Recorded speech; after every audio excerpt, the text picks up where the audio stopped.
بسم اللہ الرحمن الرحیم۔ قرآن پاک کے سامنے کوئی باطل نہیں ٹھہر سکتا۔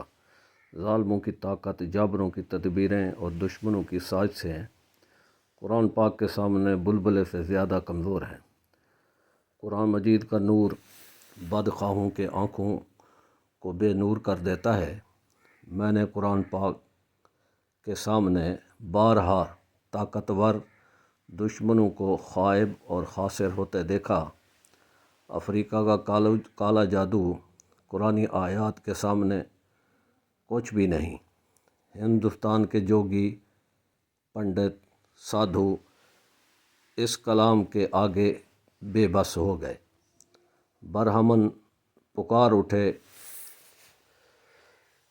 کہ یہ آیات اونچا کلام ہے، ہم اس کا مقابلہ نہیں کر سکتے۔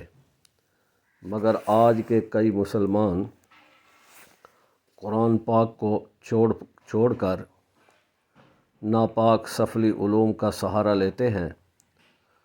قرآن پاک اپنی پوری قوت شفا، شان اور تاثیر کے ساتھ موجود ہے، مگر مسلمان جاہل اور لالچی اشتہاری عاملوں کے در پر اپنا ایمان اور عقیدہ ذبح کر رہے ہیں۔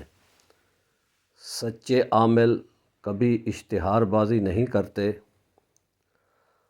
او مسلمانوں، قرآن پاک کی طرف لوٹ آؤ، اسے خوب اچھی طرح پڑھنا سیکھو،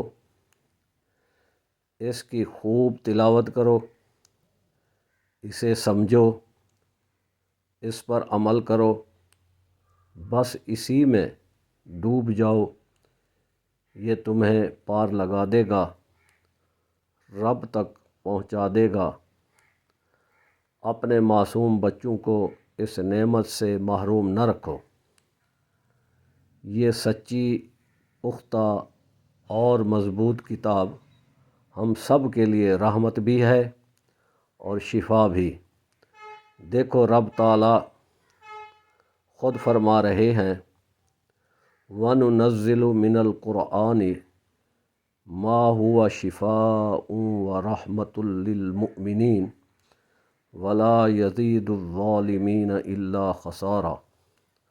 ترجمہ: اور ہم قرآن کے ذریعے سے وہ چیز نازل کرتے ہیں جو مومنوں کے لیے شفا اور رحمت ہے، اور ظالموں کے حق میں تو اس سے نقصان ہی بڑھتا ہے۔